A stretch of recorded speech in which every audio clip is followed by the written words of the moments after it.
আল্লাহর হাবিব সাল্লাল্লাহু আলাইহি ওয়াসাল্লামের সাথে আম্মা জান আয়েশার ঝগড়া হতো। মজার একটা হাদিস শুনেন, সহিহ বুখারীর হাদিস, মুসনাদ আহমদ ইবনে হাম্বলও এসেছে এই হাদিসটা। আম্মা জান আয়েশার সাথে ঝগড়ার পর আম্মা জান আয়েশাও রাগ, আল্লাহ রাসূল সাল্লাল্লাহু আলাইহি ওয়াসাল্লামও রাগ। এখন রাগ মিটানোর দরকার আছে না নাই? আল্লাহ রাসূল সাল্লাল্লাহু আলাইহি ওয়াসাল্লাম বললেন, আয়েশা চলো মিটমাট করে ফেলি। সুবহানাল্লাহ কইবেন না? চলো মিটমাট করি। তো কারে ডাকবো মিটমাটার জন্য? ওমর রে ডাকি। আম্মা জান আয়েশা বলে, না ওমর অলিভ, ওমর খুব মেজাজ ওলা, আমার ডর লাগে। তোমার আব্বারে ডাকি। আব্বারে ডাকে, আব্বারে ডাকেন। খুশি হয়ে গেছেন আম্মা জান আয়েশা রাদিয়াল্লাহু। আবু বকর রাদিয়াল্লাহু চলে আসলেন, দাঁড়ালেন। এবার বিষ্ণু সাল্লাল্লাহু আলাইহি ওয়াসাল্লাম বললেন, তাতাকাল্লিমিন আও আতাকাল্লাম, কি ঘটছে আমাদের মাঝে, তুমি বলবা না আমি বলবো? আম্মা জান আয়েশা বললেন, তাতাকাল্লামু আনতা ওয়ালা তাকুল ইল্লা হাক্কান, আপনিই বলেন তবে সত্য ছাড়া মিথ্যা বলেন না। আবু বকর রাদিয়াল্লাহু তাআলা শুনে রেগে গেলেন, কি এ কেমন কথা তোমার? নবীকে উদ্দেশ্য করে তুমি বলছো সত্য ছাড়া মিথ্যা বলবেন না, নবী কখনো মিথ্যা বলবে নাকি? রেগে মেয়ের গায়ে মেরেছে একজন চোর খেয়ে আম্মা জান আয়েশা উল্টে পড়ে গেলেন। সাইয়েদনা আবু বকর রাদিয়াল্লাহু তাআলা রেগে গর্ব করতে লাগলেন, আবার মারার জন্য উদ্যত হলেন। আম্মা জান আয়েশা রাদিয়াল্লাহু তাআলা বাঁচার জন্য এবার বিশ্বনবীর পিছনে যে আশ্রয় নিলেন। সুবহানাল্লাহ পড়বেন না? বিশ্বনবী সাইয়েদনা আবু বকরের সামনে দুই হাত মেলে ভেবে দাঁড়িয়ে গেলেন। আল্লাহর হাবিব যখন আম্মা জান আয়েশাকে বাঁচানোর জন্য দুই হাত উঁচু করে দাঁড়িয়ে গেলেন, সাইয়েদনা আবু বকর থেমে গেলেন। সাইয়েদনা আবু বকর এই পরিস্থিতি দেখে ঘর থেকে বের হয়ে ঘরের বাইরে দাঁড়ালেন। এবার আল্লাহর রাসূল সাল্লাল্লাহু আলাইহি ওয়াসাল্লাম আম্মা জান আয়েশাকে তুললেন, বললেন, ইয়া আয়েশা কাইফা রাআইতিনি আনকাসতুকি মিনার রাজুল, দেখলা নাকি কেমন করে আমি তোমার বাবার হাত থেকে তোমারে বাঁচালাম? আজকে আমি যদি সামনে দাঁড়িয়ে না বাঁচাতাম, তোমার বাবা তোমারে একেবারে মেরেই ফেলতো। সুবহানাল্লাহ পড়ে। দেখছো আয়েশা, আমি বাঁচাইলাম, তো বাঁচাই, আমার সাথে ঝগড়া করো, আমি বাঁচাইলাম। এই কথা শুনে আম্মা জান আয়েশা রাদিয়াল্লাহু তাআলা লজ্জায় পড়ে হেসে দিলেন। সুবহানাল্লাহ পড়বেন না? এত আস্তে সুবহানাল্লাহ। লজ্জায় হেসে দিলেন। বিষ্ণু ইসলাম এবার হেসে দিলেন। দুইজনের হাসাহাসি শুনে বাইরে থেকে আবু বকর রাদিয়াল্লাহু তাআলা আনহু হাসির আওয়াজ শুনে অবাক, কি রে এতক্ষণ যুদ্ধ, এখন আবার হাসি কেন? হাসে দেখার জন্য সাইয়েদনা আবু বকর রাদিয়াল্লাহু তাআলা আনহু ঘরের ভেতরে ঢুকলেন। ঢুকে দেখেন আম্মা জান আয়েশাও হাসে, বিশ্বনবীও হাসে। সাইয়েদনা আবু বকর হেসে দিলেন, আরশের উপর থেকে খুশি হয়ে গেলেন কে? এবার সাইয়েদনা আবু বকর বলেন, ইয়া রাসূলুল্লাহ, ইয়া হাবিবাল্লাহ, আশরিকানি ফি সিলমিকুমা কামা আশরাকতুমানি ফি হারবিকুমা। নবী গো, আপনাদের দুইজনের মধ্যে যুদ্ধ লাগলে যেমনি মিটমাট করার জন্য আপনি আমারে ডাকেন, আপনাদের এই আনন্দ ঘন মুহূর্তগুলোতে শরীক হওয়ার জন্য মাঝে মাঝে আমারে ডাকেন। সুবহানাল্লাহ পড়েন। আপনাদের মধ্যে যুদ্ধ লাগলে সন্ধি করার জন্য যেমনি আমারে ডাকেন, আপনারা যখন আনন্দ ঘন পরিবেশ এরকম খুনসুটি করেন, হাসাহাসিতে মেতে ওঠেন, তখন একটু আমারে ডাকেন। সুবহানাল্লাহ পড়বেন না? দেখেন আল্লাহ রাসূল সাল্লাল্লাহু আলাইহি ওয়াসাল্লাম পৃথিবীর সবচেয়ে শ্রেষ্ঠতম মানুষ, ওনাদের পরিবারেও ঝগড়া হতো, কিন্তু এই ঝগড়া কোনোদিন তালাক পর্যন্ত গিয়েছে? কথা বলেন না কেন? আল্লাহর হাবিব সাল্লাল্লাহু আলাইহি ওয়াসাল্লাম তার কোন স্ত্রীকে তালাক দিয়েছেন? প্রায় আম্মা জান আয়েশার সাথে রাগারাগি হতো। আল্লাহর হাবিব সাল্লাল্লাহু আলাইহি ওয়াসাল্লাম বলতেন, আয়েশা কখন তুমি রেগে থাকো সেটাও আমি জানি, কখন তুমি আমার উপর খুশি থাকো সেটাও আমি জানি। ইয়া আয়েশা ইন্নী লা আ'লামু ইযা কুনতি আন্নী রাদিয়া ওয়া ইযা কুনতি আলাইয়া গাদবা। আয়েশা কখন রেগে থাকো তাও বুঝি, কখন খুশি থাকো তাও বুঝি। আম্মা জান আয়েশা বললেন, ইয়া রাসূলুল্লাহ কেমনে বোঝেন? বিশ্বনবী বললেন, তোমার দোয়ার বাক্যগুলো শোনো বুঝি। যখন তুমি আমার উপর খুশি থাকো তখন দোয়ার সময় তুমি এভাবে বলো, রব্বি মুহাম্মদ, ও মুহাম্মাদের রব, আপনি আমাদের সব গুনাহ মাফ করে দেন। আর যখন তুমি আমার উপর রেগে থাকো তখন তুমি মুনাজাতের সময় বলো, রব্বি ইব্রাহিম, ইব্রাহিমের রব, আপনি আমাদেরকে ক্ষমা করে দেন। তার মানে যখন তুমি রেগে থাকো তখন দোয়ার সময় আমার নামটা মুখে নিতে চাও না। সুবহানাল্লাহ পড়েন। তখন তুমি দোয়ার সময় অন্য নবীর নাম নাও। আম্মা জান আয়েশা বললেন, ইয়া রাসূলুল্লাহ মা আহাজুরু ইল্লা ইসমাক, আমি তো শুধু নামটাই সরাই, আমার মুখ থেকে কেবল আপনার নামটাই সরায় রাখি, আমার হৃদয় থেকে কখনো আপনারে সরাতে পারি না। আমার হৃদয়ে জুড়ে আপনি, মা আহাজুরু ইল্লা ইসমাক, নবী হে, আমি শুধু দোয়ার সময় রাগের মাথায় আপনার নামটা বাদ দেই, হৃদয় থেকে তো আপনারে বাদ দিতে পারি না। সুবহানাল্লাহ পড়বেন না? তার মানে নবীদের ফ্যামিলি তো ঝগড়া এগুলো হতো, কিন্তু এটা তালাক পর্যন্ত গড়াতো না, ঠিক কিনা? তাহলে এখন থেকে আমাদের এই স্লোগান নিতে হবে যে ঝগড়া করলেও আমরা ডিভোর্সের দিকে যাব না। পারা যাবে? আর একজন রেগে গেলে আরেকজনকে চুপ থাকতে হবে।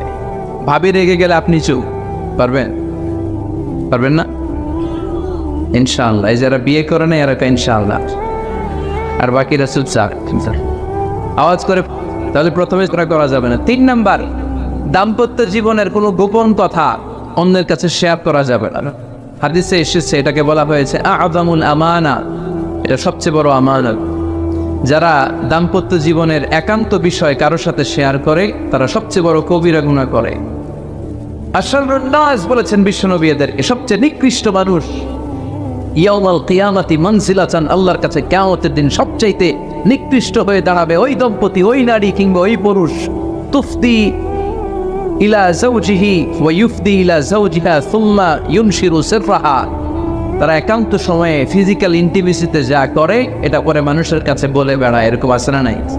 খবরদার, এটা বড় কবিরা গুনাহ। অনেক বোনরা একসাথে হলে দাম্পত্য জীবনের বিভিন্ন গোপন বিষয় নিয়ে কথা বলে, আছে না নাই? অনেক পুরুষরা একে অপরের সাথে, বন্ধুদের সাথে বিভিন্ন বিষয় নিয়ে শেয়ার করে, এটা এমন ওইটা এমন, এগুলো বলা যাবে? আসসিবাউ হারাম, দাম্পত্য জীবনের সব বিষয়, স্বামীর সব বিষয় স্ত্রীর কাছে আমানত, স্ত্রীর সব বিষয় স্বামীর কাছে আমানত রেখেছে কে? দাম্পত্য জীবনের এই প্রাইভেট লাইফের কোনো কিছু কিয়ামত পর্যন্ত অন্যের কাছে প্রকাশ করাকে হারাম ঘোষণা করে দিয়েছে কে? এজন্য খবরদার আমার বোনেরা, একসাথে মহিলারা বলে পেটের কথা সব বের ফেরা দেয়, আসা নাই? কিছু থাকে না, সব বের হয়ে যায়। খবরদার, সব বললেও দাম্পত্য জীবনের কোনো কথা শেয়ার করা যাবে? আমার ভাইয়েরা খবরদার, আপনাদের দাম্পত্য জীবনের কোনো কথা আপনার বন্ধুর সাথে শেয়ার করতে পারবেন না। এগুলো ফ্যামিলির শান্তি নষ্ট করে, দাম্পত্য জীবনের সুখকে নষ্ট করে। তাহলে 3 নাম্বার, প্রাইভেসি বজায় রাখবে, এটা দুজনেরই দায়িত্ব। 4 নাম্বার, অহেতুক সন্দেহ পরিহার করুন। অনেক স্ত্রী আছে হাজবেন্ডের খালি সন্দেহ করে, ওদিকে তাকাইলে কেন, ওই মেয়ের দিকে তাকাইলে কেন, মোবাইল দেখি, মোবাইল দাও, ফেসবুকের পাসওয়ার্ড দাও, ঢুকিয়া দেখি মেসেঞ্জারে কার সাথে চ্যাট করছে, এই অফিসের ফাইল দেখি, এই এটা দেখি, এই তোমার ইনবক্স চেক করবো, এদিকে দাও, আছে না নাই? এই সন্দেহ ঘরটারে জাহান্নামের টুকরা বানিয়ে ছেড়েছে। অহেতুক সন্দেহ করবেন না। আবার ভাইরা ভাবিদেরকে অহেতুক সন্দেহ করবেন, এই ওদিকে গেলা কেন, ওদিকে তাকাইলা কেন, এটা করলা কেন, ওইটা করলা কেন, দেখি তোমার মোবাইল, তোমার মোবাইলের গ্যালারি দেখি, লক করে রাখছো কেন, লক খোলো, আছে না নাই? অহেতুক সন্দেহ ফ্যামিলিটারে জাহান্নামের টুকরা বানিয়ে দেয়। হ্যাঁ, ভ্যালিড কোনো অপরাধ যদি স্বামী করে ফেলে, ভ্যালিড কোনো অপরাধ যদি স্ত্রী করে ফেলে, পরকীয়ার কোনো বিষয় যদি প্রমাণিত হয়, বসেন, কনসাল্ট করেন, একে অপরের সাথে কথা বলেন, জিজ্ঞেস করেন। কিন্তু অহেতুক, আমি অনেক ফ্যামিলি এরকম দেখেছি, আমার কিছু বন্ধুকেও আমি দেখেছি যে এদের অবস্থা খুব খারাপ, খালি সন্দেহ করে, আছে না নাই? এই সন্দেহের রূপটা বড় রূপ, এই রূপ থেকে বেরিয়ে আসতে হবে, অহেতুক সন্দেহ করা যাবে না। 5 নাম্বার, হাজব্যান্ড ওয়াইফের দায়িত্ব হচ্ছে একে অপরের সহযোগী হতে হবে, সহকর্মী। আল্লাহর জান্নাত পাওয়ার ক্ষেত্রে একে অপরের সহযোগী। আপনি একা জান্নাতে যাবেন, ভাবি জাহান্নামে, এটা আপনি চান? জি না, আওয়াজ নাই আমগো গলায়। আপনি এটা চান? ভাবি একা জান্নাতে যাবে, আপনি যাবেন না, এটা ভাবি চায়? চায় না। তাহলে গেলে একসাথেই যান না, একসাথেই যান, একসাথেই যাবেন, আলাদা না। এজন্য আল্লাহর আনুগত্যে, আল্লাহর ইবাদতে, দাম্পত্য জীবনে একে অপরের সহযোগী হতে হবে। স্বামী ভুল করলে স্ত্রী সুন্দর করে শুধরে দিবে, স্ত্রী ভুল করলে স্বামী শুধরে দিবে।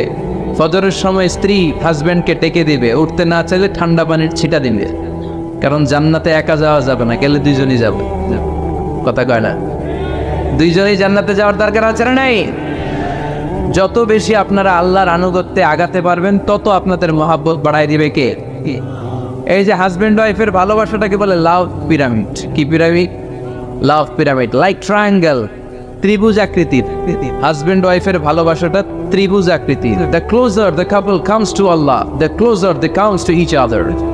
হাজব্যান্ড ওয়াইফ যত বেশি আল্লাহর কাছে যাবে, তারা নিজেরাও নিজেদের তত কাছে যাবে। হাজবেন্ড ওয়াইফ আল্লাহর সম্পর্ক থেকে যত দূরে সরে যাবে তারা নিজেরাও নিজেদের থেকে তত দূরে সরে যাবে, ঠিক কিনা? ত্রিভুজ চিনেন আপনারা? হ্যাঁ হ্যাঁ, এ জিওয় কয়েকজন জিওয়, আপনারা ত্রিভুজ চিনেন না? চিনি। জিওয় জিওয়, ঠিক আছে। ত্রিভুজের কয় কোণা? হ্যাঁ, 3 কোণা। এই যে এরকম লাভ পিরামিড, 3 কোণা। এই উপরের কোণায় আল্লাহর অবস্থান, আর এই কোণায় স্বামী, এই কোণায় স্ত্রী। তো তারা আল্লাহর দিকে যত যাবে নিজেরাও তত কাছে যাবে, আর তারা আল্লাহর সম্পর্ক থেকে যত দূরে চলে যাবে নিজেদের মধ্যে দূরত্ব বাড়তে থাকবে, ঠিক কিনা? পিরামিডটা বুঝতে পারছেন? ত্রিভুজ আকৃতির সম্পর্কটা লাভ পিরামিড এরকম, 3 কোণা। উপরের কোণায় থাকে আল্লাহ, এদিকে স্বামী, এদিকে স্ত্রী। তারা যদি আল্লাহর কাছে উভয়ে যেতে চায়, উভয়ে কাছাকাছি আসতেছে না? কথা বলেন না কেন? আর আল্লাহর আনুগত্য ইবাদত থেকে দুইজন যদি দূরে সরে যায় তাহলে দুজনের দূরত্ব বাড়িয়ে দেয় কে? এজন্য স্বামী হবে স্ত্রীর সহযোগী, সহকর্মী। নামাজের সময় একে অপরকে ডেকে দিবেন, মোবাইলে অ্যালার্ম দিয়ে রাখবেন। স্বামী স্ত্রীরে ডাকেন, স্ত্রী স্বামীরে ডাকেন। স্বামী স্ত্রীকে কোরআন তেলাওয়াত শোনাবেন, স্ত্রী স্বামীরে কোরআন তেলাওয়াত শোনাবেন। ফ্যামিলিটারে জান্নাতি ফ্যামিলি বানায় দিবে কে? তাহলে 5টার দায়িত্ব কালেকটিভ রেসপন্সিবিলিটি, স্বামীর উপরও বর্তায়, স্ত্রীর উপরও বর্তায়। এগুলো মেনে চললে দাম্পত্য জীবন সুখকর করে দিবে কে? মনোযোগ আছে? কষ্ট হচ্ছে? এবার আমরা হাজবেন্ডের দায়িত্ব শুনি। হাজবেন্ডের প্রথম দায়িত্ব হচ্ছে, হাজবেন্ড হচ্ছে caretaker of the family, in charge, protector. আর রিজালু কাওয়ামুনা আলান নিসা, আল্লাহ বললেন স্বামী হলো তার স্ত্রীর ইনচার্জ, প্রোটেক্টর। স্ত্রীকে সুরক্ষা দিবে, স্ত্রীকে টেক কেয়ার করবে, স্ত্রীর দায়িত্বে থাকবে। এই দাম্পত্য জীবনের দুইজনের সংসারকে, সংসারের মধ্যে স্বামীকে দায়িত্বশীল বানিয়েছে কে? পুরুষ দায়িত্বশীল। পুরুষ কখনো নারীর ক্ষতি করে না, সুপুরুষ নারীর ক্ষতি করে না, ঠিক কিনা? গোটা পুরুষ সমাজ নারীর সমাজের সুরক্ষা দিবে। যেগুলো নারীকে একান্তে পেলে রেপ করে, এই যে ঢাকা বিশ্ববিদ্যালয়ে একটা রেপের ঘটনা ঘটছে না, যে এই বেয়াদবটা এই কাজ করেছে, এটা কি পুরুষ না কুপুরুষ? এটা কি সুপুরুষ না কুপুরুষ? সুপুরুষ নারীর প্রোটেকশন দেয়, নারীর টেক কেয়ার করে, তার ইনচার্জ, তার দায়িত্বশীল। দাম্পত্য জীবনে অর্থনৈতিক যত দায় দায়িত্ব আছে সব আল্লাহ তাআলা পুরুষের কাঁধে দিয়েছে। কার কাঁধে? এই দাম্পত্য লাইফে নারীর কোনো অর্থনৈতিক দায় দায়িত্ব নারীর কাঁধে আল্লাহ দেয় নাই। এজন্য সব অর্থনৈতিক দায়িত্ব পুরুষের ঘাড়ে। 4টা অর্থনৈতিক দায়িত্ব আছে। পুরুষ নারীকে মহারণা দিবে, পুরুষ নারীকে খাবারের ব্যবস্থা করবে, পুরুষ নারীকে পোশাকের ব্যবস্থা করবে, পুরুষ নারীর জন্য রেসিডেন্সিয়াল ব্যবস্থা করবে, ঠিক কিনা? ওয়াতুন নিসা সাদকাতিহিন্না নিহলা فإن طبن لكم عن شيء منه نفسا فكلوه هنيئا مريئا। সুবহানাল্লাহ পড়ে সব স্বামীদেরকে আল্লাহ ডেকে বললেন, ও স্বামীরা শোনো শোনো, বিয়ের পর সাথে সাথে স্ত্রীর কাছে তুমি মোহরানা আদায় করে দাও। মোহর দেয়া নফল নাকি ফরজ? জোরে বলেন। তোমরা কি দাও? সিলটি পুলা মোহরানা দাও? হ্যাঁ, মোহরানা দিতায় নাকি যৌতুক খাইতা? খিতা করতা? হ্যাঁ, কি দিব? মোহরানা দিব। মোহরানা দেয়াকে খরচ করেছে কে? আল্লাহ। তো মোহর দিতে টাকা লাগে না? এই টাকার দায়িত্ব পুরুষের ঘাড়ে দিছে কে? 2 নাম্বার দায়িত্ব, আলাল মাউলুদি লাহু রিজকুহুন্না ওয়া কিসওয়াতুহুন্না বিল মা'রুফ। স্বামী স্ত্রীর জন্য খাদ্যের ব্যবস্থা করবে, পোশাকের ব্যবস্থা করবে। 3 নাম্বার, ওয়াসকিনুহুন্না মিন হাইসু সাকানতুম মিন ওয়াজদিকুম। নিজের সামর্থ্যের মধ্যে থেকে স্ত্রীর জন্য রেসিডেন্সিয়াল একটা এরিয়ার ব্যবস্থা করে দিবে। সুবহানাল্লাহ। তাহলে অর্থনৈতিক দায়িত্বের মধ্যে 4টা: মোহরানা দেয়া, মিলস খাবারের ব্যবস্থা করা, মানে ফুডিং অ্যান্ড ক্লোথিং, পোশাকের ব্যবস্থা করা, সর্বশেষ রেসিডেন্সিয়াল ব্যবস্থা করা। এই যে অর্থনৈতিক সব দায়িত্ব, খরচ যেখানেই আছে সব দায়িত্বগুলো পুরুষের কাঁধে দিল কে? চিল্লায় বলেন কে? খরচের সব কিছু আল্লাহ তাআলা পুরুষের কাঁধে দিয়েছে। এটা হচ্ছে পুরুষের ফিনান্সিয়াল দায়িত্ব। এবার দাম্পত্য জীবনে পুরুষের নন ফিনান্সিয়াল কিছু দায়িত্ব আল্লাহ তাআলা দিয়েছে, এগুলো আমরা শুনব। এদিকে ওঠাওটি করলেন কে কে দেখি? আটকান, এদেরকে আটকান, ধরেন এদেরকে ধরেন। হ্যাঁ, কি হয়েছে? শেষ করে দিব? তা ফিতা কইতা? হ্যাঁ, জোরে মাতো। চলবে চলবে? হ্যাঁ, তাকবীর পড়েন তো দেখি। যারা চলবে বলতেছেন লিল্লাহি তাকবীর।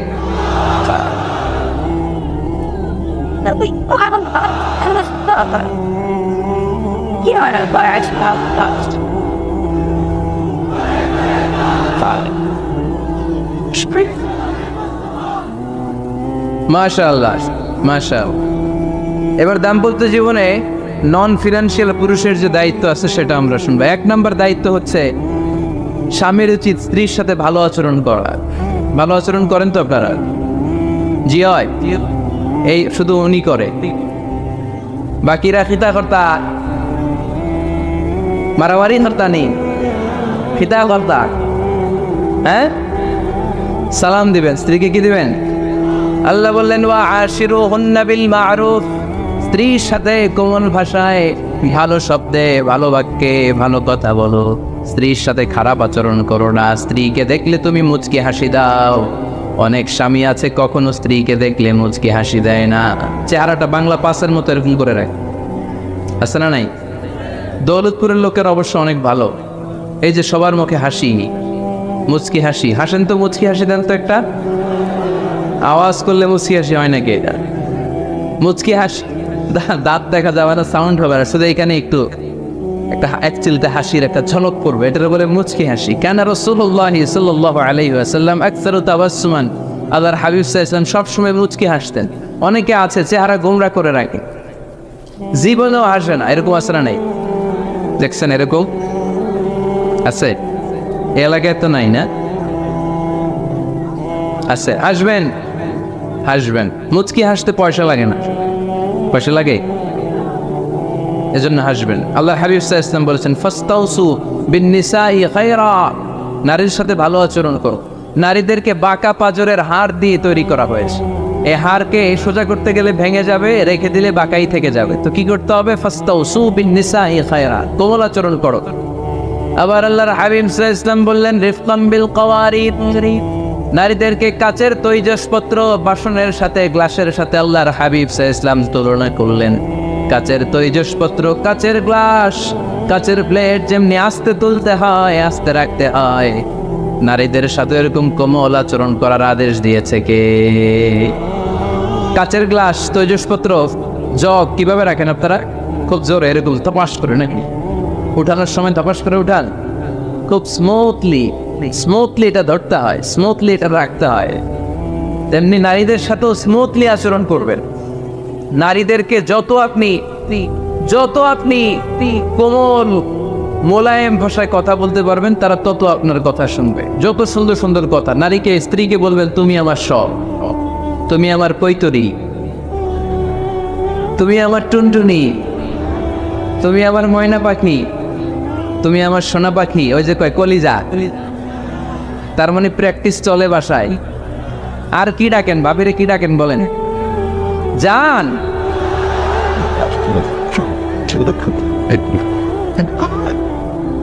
জান ডাকেন।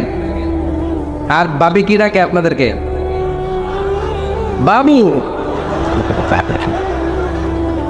কি ডাকে? বাবু ডাকে। আর কি ডাকে? হ্যাঁ, বেবি। পোলাপান কত দুষ্ট দেখছেন? বেবি ডাকে নাকি? স্বামী স্ত্রীর মধ্যে এই সোহাগপূর্ণ, এই ভালোবাসাপূর্ণ এই ডাকাডাকিতে কোনো গুনাহ নাই, আছে সওয়াব। এগুলো দাম্পত্য জীবনকে সুখময় করে, ঠিক কি না? তাহলে স্ত্রীদের সাথে কোমল আচরণ করতে হবে, 1 নাম্বার দায়িত্ব। 2 নাম্বার দায়িত্ব, স্ত্রীর সেক্সুয়াল ডিজায়ারকে ফুলফিল করতে হবে। সেন্সিটিভ, যেগুলো ব্যাখ্যা করে বোঝানো কঠিন।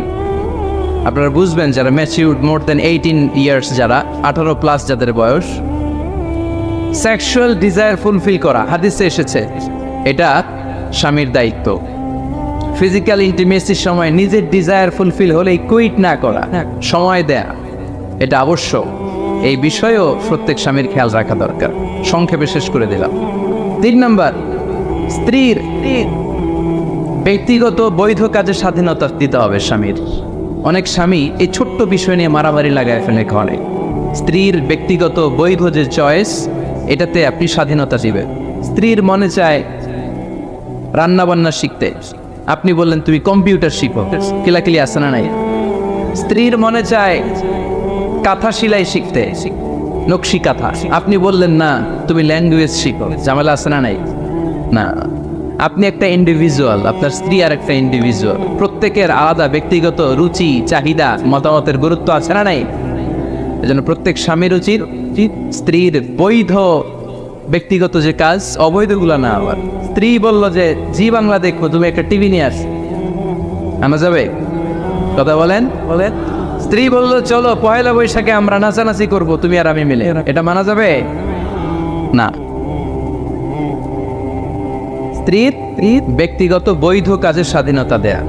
আম্মা জান আয়েশা রাদিয়াল্লাহু তাআলা আনহা বলেন, ওয়া কানা লি সাওয়াহিবু ইয়ালআবনা মাই, বুখারীর বর্ণনা।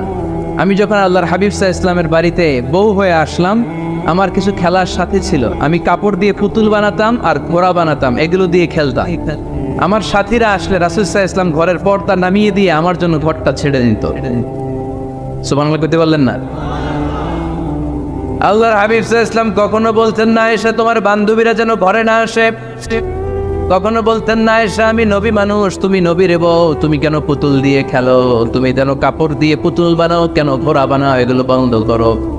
কোনদিন বিশ্বনবী আম্মা জান আয়েশা রাদিয়াল্লাহু তাআলা আনহার পুতুল খেলায় বাদ সাধেন নাই, সাথীদের সাথে খেলাধুলায় কখনো বাধা দেন নাই। সুবহানাল্লাহ পড়ে। ছোট্ট মেয়েদের জন্য কাপড়ের পুতুল দিয়ে খেলাধুলা করা এটা জায়েজ, কারণ ছোট্ট মেয়েরা দেখবেন পুতুল বানায়, এটার দুধ খাওয়ায়, এটার জন্য রান্না করে, এটার গোসল করায়। এটাকে ছোট্ট মেয়েদের জন্য পুতুল খেলা জায়েজ রাখা হয়েছে এজন্য, কারণ তারাই কিছুদিন হবে এই প্রজন্মের মা।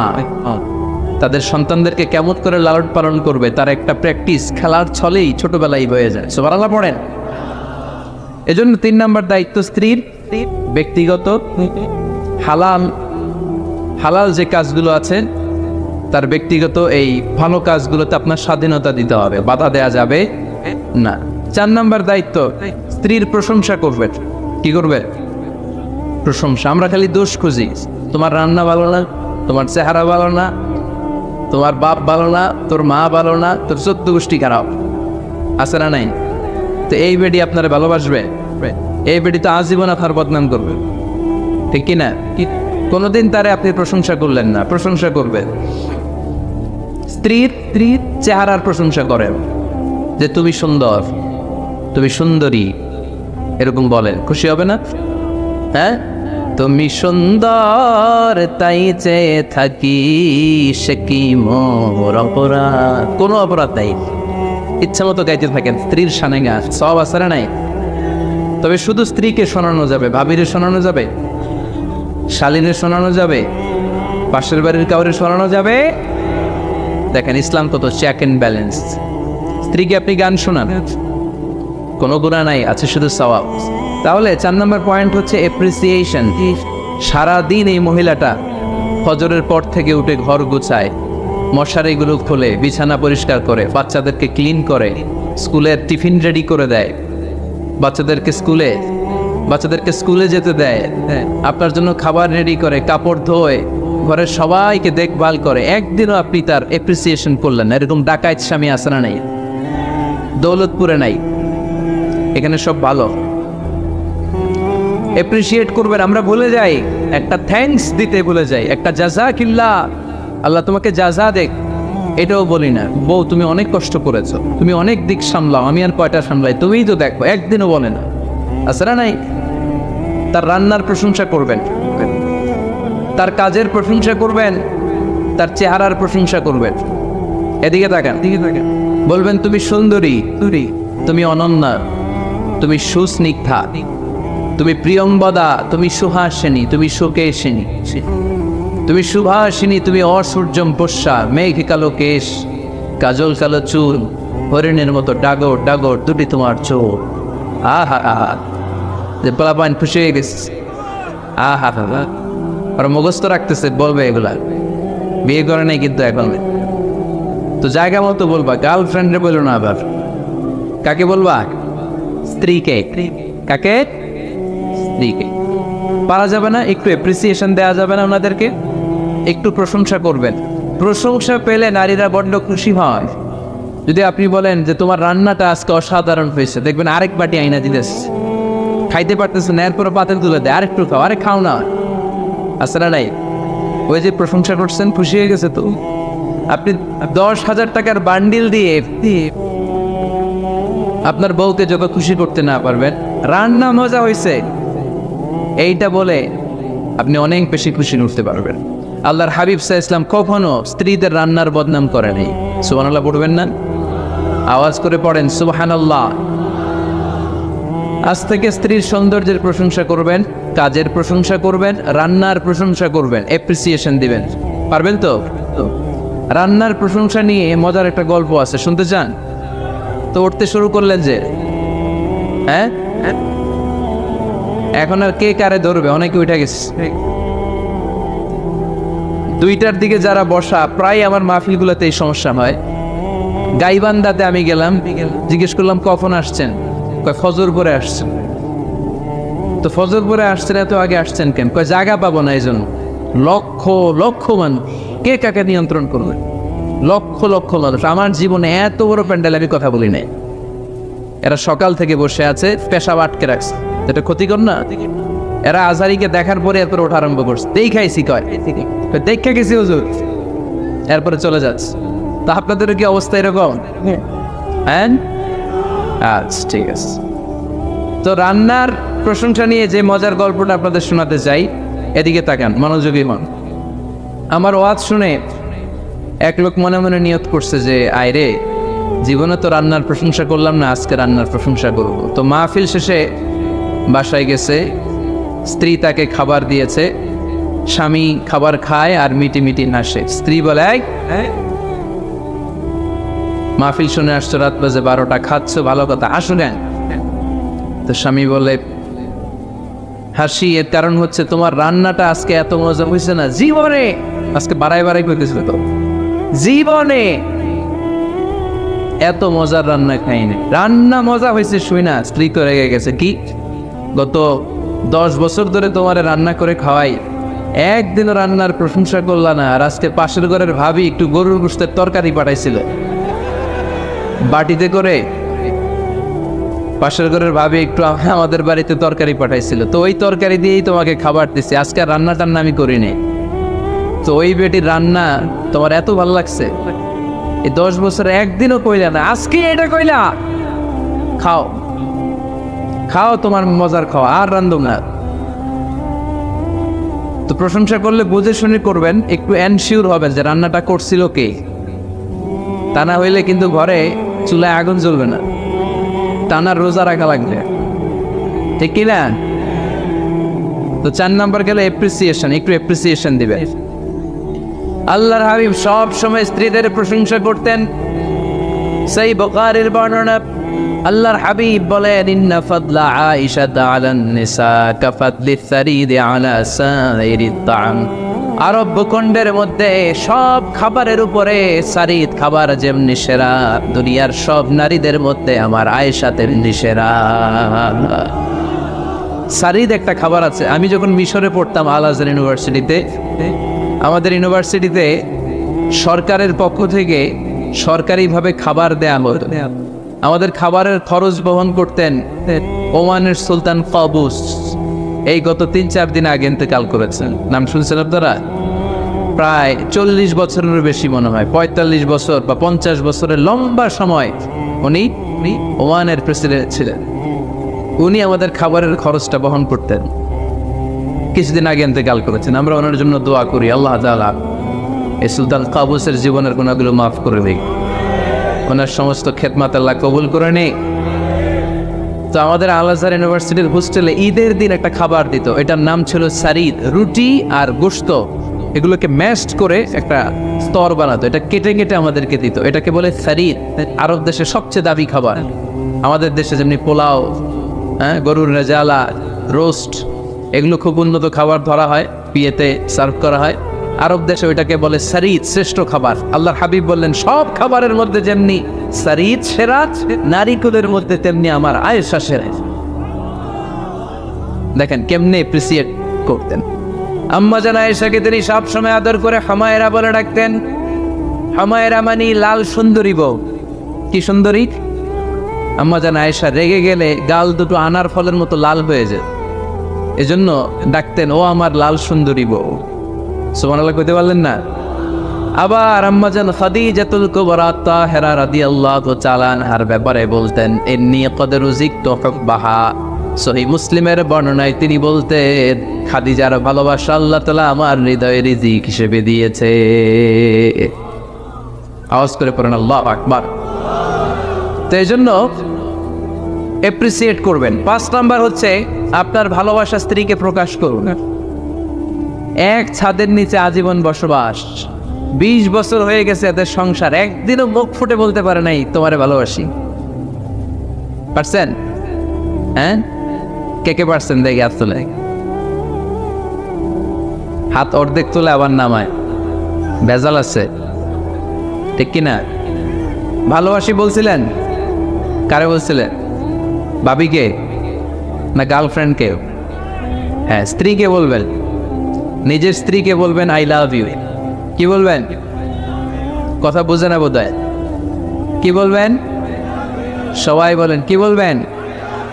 মুরব্বী একজনও কয় না, কয় এতদিন কইছি না, অহনো কম না।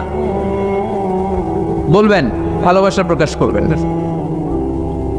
স্ত্রীরা এটা খুব চায়, স্বামীর পক্ষ থেকে এই খুনসুটিগুলো খুব পছন্দ করে। আপনি আজকে যে বলেন, দেখবেন ফ্যামিলির সুখ বাড়তে শুরু করছে। সুনানে তিরমিজির বর্ণনা দেখেন, বিশ্বনবী যে আই লাভ ইউ বলতো তার দলিল শুনেন। সাহাবারা জিজ্ঞেস করলেন ইয়া রাসূলুল্লাহ মান আহাব্বুন নাসি ইলাইক, ও নবী কারে সবচেয়ে বেশি ভালোবাসেন? Who do you love the most? নবী কাকে সবচেয়ে বেশি লাভ করেন আপনি? সাহাবারা প্রশ্ন করলেন ইয়া রাসূলুল্লাহ কাকে লাভ করেন বেশি? আল্লাহর হাবিব সাল্লাল্লাহু আলাইহি ওয়াসাল্লাম বললেন আয়েশা, আয়েশা রে। সুবহানাল্লাহ কইবেন না? সাহাবারা বললেন ওমিনার রিজাল, পুরুষদের মধ্যে কারে বেশি পছন্দ করেন? বিশ্বনবী বললেন আবু হা, আয়েশার বাবা রে। সাইয়েদনা আয়েশা রাদিয়াল্লাহু তাআলা আনহার বাবার নাম কি? আবু বকর। কি নাম? আবু বকর। আল্লাহর হাবিব সাল্লাল্লাহু আলাইহি ওয়াসাল্লাম বললেন সবচেয়ে বেশি লাভ করি আয়েশাকে। সাহাবারা বললেন ওমিনার রিজাল, পুরুষদের মধ্যে কারে বেশি লাভ করেন? আল্লাহর হাবিব সাল্লাল্লাহু আলাইহি ওয়াসাল্লাম বললেন আয়েশার বাবা রে। সুবহানাল্লাহ পড়েন। আম্মা জান আয়েশাকে বিশ্বনবী এত ভালোবাসতেন। আম্মা জান আয়েশা পেয়ালার যেইখানে ঠোঁট লাগিয়ে দুধ পান করতেন, বিশ্বনবী পেয়ালার ওই জায়গাটা খুঁজে খুঁজে ওই জায়গায় ঠোঁট লাগিয়ে দুধ পান করতেন। আম্মা জান আয়েশা রাদিয়াল্লাহু তাআলা না গোশত খেয়ে হাড্ডি চষে হাড্ডিটা রেখে দিলে বিশ্বনবী আম্মা জান আয়েশার চষা হাড্ডিটা মুখে নিয়ে আবার চষতে শুরু করে দিতেন। পড়েন সুবহানাল্লাহ। দুইজন একসাথে এক বালতি থেকে পানি নিয়ে গোসল করতেন। পড়েন আল্লাহু আকবার। তাহলে এভাবে ভালোবাসা প্রকাশ করতে পারবেন তো? 6 নম্বর স্বামীর দায়িত্ব হচ্ছে গৃহস্থালী ছোটখাটো যে কাজ আছে এই কাজগুলোতে হেল্প করা। আমরা অনেক সময় এগুলোর লজ্জা মনে করি। আল্লাহর হাবিব সাল্লাল্লাহু আলাইহি ওয়াসাল্লাম আমাদের মডেল। আল্লাহর হাবিব সাল্লাল্লাহু আলাইহি ওয়াসাল্লাম ঘরের কাজে সাহায্য করতেন। আপনারা এইভাবে ওটা শুরু করলেন? হ্যাঁ, বক্কা বসেন বসেন বসেন, শেষ করে দিচ্ছি আর 10 মিনিট বসেন। আল্লাহর হাবিব সাল্লাল্লাহু আলাইহি সাল্লাম ঘরের কাজে সাহায্য করতেন।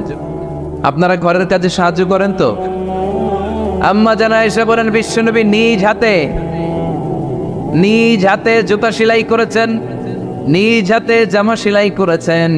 মুসনাদে আহমদ ইবনে হাম্বলের বর্ণনা, আল্লাহর রাসূল সাল্লাল্লাহু আলাইহি ওয়াসাল্লাম দুধ খেতে মন চাইলে নিজ হাতে ছাগলের দুধ দহন করেছেন। সুবহানাল্লাহ। নিজে আটার খামির বানাতেন, আম্মা জান আয়েশা চুলায় সেকা দিতেন। আবার আম্মা জান আয়েশা রাদিয়াল্লাহু তাআলা আনহা আটার খামির বানাতেন, বিশ্বনবী এটা চুলায় সেকা দিতেন। সুবহানাল্লাহ পড়ে। দুধ খেতে চাইলে নিজ হাতে বিশ্বনবী ছাগির ওলান থেকে দুধ দহন করে আম্মা জান আয়েশার কাছে এনে দিয়ে দিতেন। সুবহানাল্লাহ পড়ে। তাহলে ঘরের কাজে সহায়তা করুন, ঘরের কাজে সহায়তা। 7 নম্বর হালাল এন্টারটেইনমেন্ট, হালাল বিনোদন। এটা ইসলাম জায়েজ রেখেছে। অনেকে আমরা বিনোদনটাকে হারাম মনে করি, এরকম আছে না নেই? হ্যাঁ, বিনোদন 2 ধরনের, একটা হারাম এন্টারটেইনমেন্ট আর একটা হচ্ছে হালাল। এন্টারটেইনমেন্ট। আম্মা জান আয়েশা রাদিয়াল্লাহু তাআলা আনহাকে নিয়ে মরুভূমিতে দৌড়াদৌড়ি করতেন। ভাবির সাথে দৌড়াদৌড়ি করছেন কারা কারা দেখি হাত তোলেন। হ্যাঁ হ্যাঁ, দৌড়াদৌড়ি করছেন কোথায়? যৌতুকের লেগে এদের দৌড়াইছেন? এতি বাসাল্লাই দিছে দৌড়, এই দৌড়াদৌড়ি না। আম্মা জান আয়েশা রাদিয়াল্লাহু তাআলা আনহার সাথে বিশ্বনবী মরুভূমিতে দৌড়াদৌড়ি করেছেন। বলেছেন, আয়েশা দেখো কে কার আগে ওই খেজুর বাগান ধরতে পারে, তুমি আগে না আমি আগে। একবার বিশ্বনবী জিতলেন, তার 7 বছর পরে প্রথমে আম্মা জান আয়েশা রাদিয়াল্লাহু তাআলা আনহা ওই দৌড়ে জিতলেন। তার 7 বছর পরে বিশ্বনবী জিতে আম্মা জান আয়েশাকে হারায় দিলেন। পড়েন সুবহানাল্লাহ। ঈদের দিন আম্মা জান আয়েশাকে হাবাসি সাহাবাদের তীর আর বল্লম দিয়ে যে খেলা চলতে এই খেলা দেখাতেন। সুবহানাল্লাহ পড়েন। বিশ্বনবী খেলা দেখাতেন আম্মা জান আয়েশাকে। এই হচ্ছে স্বামীর দায়িত্ব, হালাল এন্টারটেইনমেন্ট আপনি করতে পারবেন। আল্লাহ নাস্তিকদের বলে, তোরা আল্লাহরে খুঁজে পাস না, আমাকে খোঁজার জন্য দূরে যাওয়ার দরকার নাই, আকাশের মুক্ত বিহঙ্গের দিকে তাকা। মুক্ত বিহঙ্গ অংশ বলাকার। বাংলাদেশ বিমানের পাখিগুলোর নামে নাম করছে। একটা বিমানের নাম আছে পালকি, একটার নাম আছে রাজ অংশ বলাকার। হ্যাঁ, এক একটার নাম। এই বলাকায় পাখিগুলোর দিকে তাকা। আল্লাহ বলে, নাস্তিকরা কি পাখির দিকে তাকায় না? পাখির দিকে তাকালে আমি আল্লাহরে খুঁজে পাই। আল্লাহ বলেন, মা ইউমসিকুহুন্না ইল্লার রহমান। এই যে পাখিগুলো হাত মেলে রাখে, আবার হাত গুটিয়ে আনে, শূন্যে যে ভেসে থাকে, পাখিগুলোরে ভাসিয়ে রাখে কে? চিল্লায় বলেন। কোরআনে পাখির কথা আছে না নাই? ওয়ারসালা আলাইহিম তায়রান আবাবিল। আবার কাবা ভাঙতে এলে পাঠাওয়া বাবিল। দাও খোদা দাও আমায় আবার উমর দারাজ দিল। দাও খোদা দাও আমায় আবার উমর দারাজ দিল। সুবহানাল্লাহ পড়েন। আবার আল্লাহ বললেন, জান্নাতীরা যখন জান্নাতে ঢুকবে, পাখির ভুনা গোশত দিয়ে জান্নাতীদেরকে মেহমানদারি করাবে কে? প্রথম খাওয়াবে মাছের ভুনা কলিজা। The first snack will be served in paradise is fish liver fry. awwalu ta'am ya'kuluhu ahlul jannati fa ziyadatu kabidil hut. মাছের ভুনা কলিজা দিয়ে জান্নাতীদেরকে মেহমানদারি করাবে কে? এটা খাওয়া শেষ, এরপরে তাজা পাখির ভুনা গোশত খাইবেন। পাখির ভুনা গোশতের কথা শুনে অনেকের জিহ্বায় পানি আসতেছে। ইনশাআল্লাহ করবেন না? আবার সাইয়েদনা সুলাইমান আলাইহিস সালামের একটা পাখি ছিল, পাখির নাম কি? দেখেন কত পাখির নাম আল্লাহ কোরআনে বলবে। আপনারা জিওগ্রাফিক্যাল চ্যানেল দেখবেন, দেখবেন যে কত হাজার পাখি আল্লাহ তাআলা বানিয়ে রেখেছে। এই পৃথিবীর সবচেয়ে ছোট পাখিটার নাম হলো হামিং বার্ড। গুগলে আজকে সার্চ করবে, দেখবেন the smallest bird in the world. পৃথিবীর সবচেয়ে ছোট পাখি। এটা সবচেয়ে বড় যখন হয়, এটার সাইজ হয় 3 থেকে 5 ইঞ্চি। সবচেয়ে বড় তখন এতটুকু ছোট। এটা পৃথিবীর সবচেয়ে ছোট পাখি। এই পাখি সামনে যেমনি উঠতে পারে, এই পাখি পেছনে উঠতে পারে। বাগেরহাটে কোনো পাখি আছে নাকি যেটা সামনে উড়ে আবার পেছন দিকে উড়ে? এই হামিং বার্ড সামনে উড়ে পেছনে উড়ে। এই পাখি প্রতি সেকেন্ডে টানা ঝাপটায় প্রায় 80 বার। আপনি আপনার হাত ঝাপটাতে পারবেন 1 সেকেন্ডে কয়বার? খুব দ্রুত মারলেও তো 3 বার 4 বার, কিন্তু এই পাখি ঝাপটায় কয়বার? সুবহানাল্লাহ কইবেন না? এই হামিং বার্ড বানাইলো কে? চিল্লায় বলেন কে? সুইফট বার্ড আছে, আলপিন সুইফট, আলপস পর্বতমালায় বরফের মধ্যে এদের বসবাস। এই পাখি নাকি একবার শূন্যে উড়ান দিলে 6 মাস উঠতে পারে। কয় মাস? সুবহানাল্লাহ কইবেন না? এরা আকাশের মেঘমালা থেকে পানি সংগ্রহ করে পোকামাকড় ধরে খায়। 2-1 দিনের জন্য পৃথিবীতে নেমে আসলে আবার উড়াল মারলে আবার 6 মাস। সুবহানাল্লাহ। বাড়িতে গিয়া হোমা বার্ড নামে একটা পাখি আছে। হোমা বার্ড, অল্প কয়েকটার নাম আপনাদের শোনায় দেই। হোমা বার্ড নামে একটা পাখি আছে, যেই পাখি শূন্যে উড়ন্ত অবস্থায় ডিম পেড়ে দেয়। ওই ডিমটা জমিনে পড়ার আগেই শূন্যে থাকতে ডিম ফুটে বাচ্চা বের হয়ে ওই পাখিও আবার উঠতে শুরু করে দেয়। এই পাখিগুলো বানালো কে? আল্লাহ বললেন, ওরা কি পাখির দিকে নজর করে তাকায় না? মুক্ত বিহঙ্গের দিকে যদি ওরা তাকায়, ওরা পাখির মাঝে কারে খুঁজে পাবে? এই পাখি আরবি হচ্ছে তয়ের। আল্লাহ এখানে বললেন আওয়ালাম ইয়ারাও ইলা তয়ির, don't they see to the birds, don't they observe the flying mechanism of birds. পাখি কেমন করে উড়ে, ওরা কি একটু দেখে না? ওদের মনে কি কৌতূহলের জন্ম হয় না? আমাদের হয় না। হয়েছে আমেরিকার দুই ভাইয়ের, রাইট ভ্রাতৃদ্বয়, Wilbur Wright Orville Wright. পাখি দেখে দেখে ওদের স্বপ্ন, পাখি যদি ওরে, আমি যদি উঠতে পারতাম কত ভালো লাগতো। ওরা পাহাড়ের মধ্যে শুয়ে শুয়ে এই আয়াত নিয়ে গবেষণা করে খালি পাখির ছবি আঁকে আর ভাবে কেমনে উড়া যায়, কিন্তু পারে না। চেষ্টা করতে করতে করতে করতে করতে করতে 1903 সালে ওরা বিমান বানিয়ে ফেলে। সুবহানাল্লাহ পড়ে। দুই ভাই ফ্রান্সে সর্বপ্রথম ওদের বানানো বিমান এক জায়গা থেকে আরেক জায়গায় ল্যান্ড করলো নিরাপদে। শুরু হলো মানুষের উড়ার স্বপ্ন। একই সিস্টেম যারা বিমানে চড়েছেন। আমি যখন পৃথিবীর বিভিন্ন এয়ারপোর্টে যাই, বিভিন্ন বাস স্টেশনে, সিএনজি স্টেশনে সিএনজি যেমনি পার্কিং করে রাখে, বাস পার্কিং করে রাখে, শত শত বিমান পার্কিং করে রাখে। আমার মনে হয় যে পাখি, একেবারে পাখির মতো লাগে।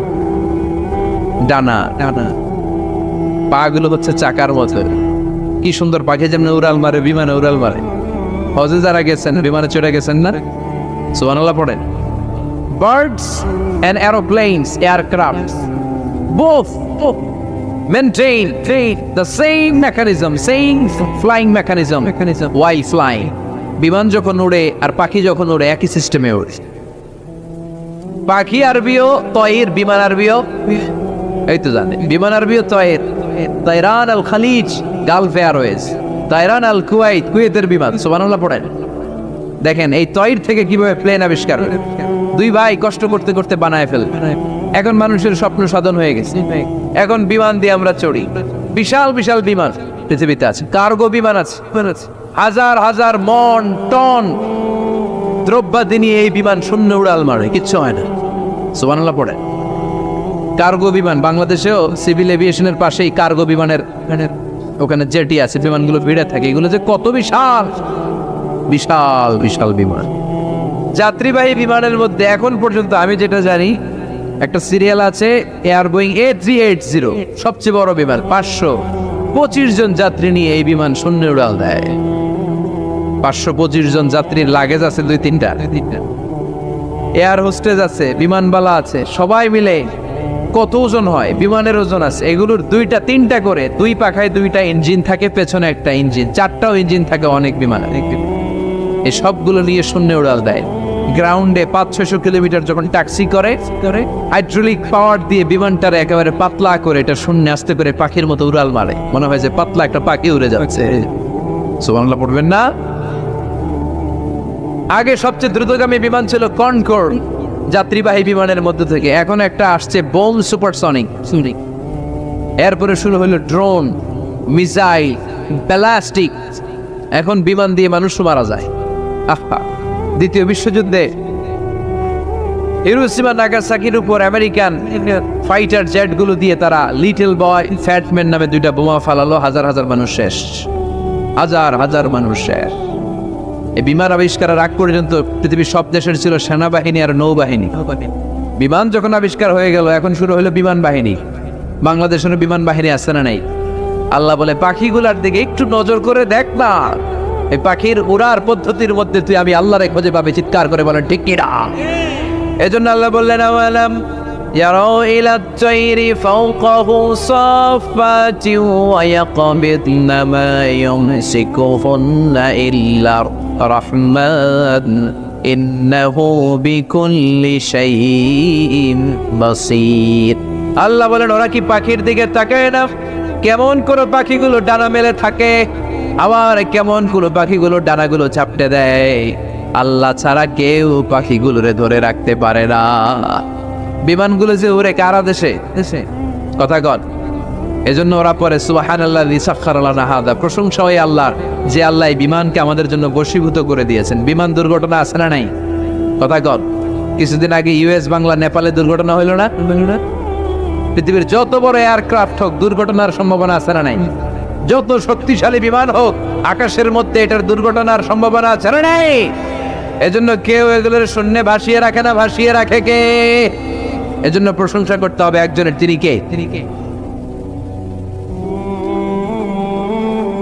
এরপরে আল্লাহ একটা প্রশ্ন দিয়ে এই সূরাটা শেষ করলেন। আল্লাহ বললেন, কুল আরাআইতুম ইন আসবাহা মাউকুম গাওরান ফামান ইয়াতিকুম বিমাইন মাঈন। আল্লাহ বলেন, বলো দেখি সবে শুকাইয়া যদি যায় এই পৃথিবীর পানি, তাহলে হেথায় তটনীর ধারা কে দিবে সবারে আনি। সুবহানাল্লাহ পড়ে।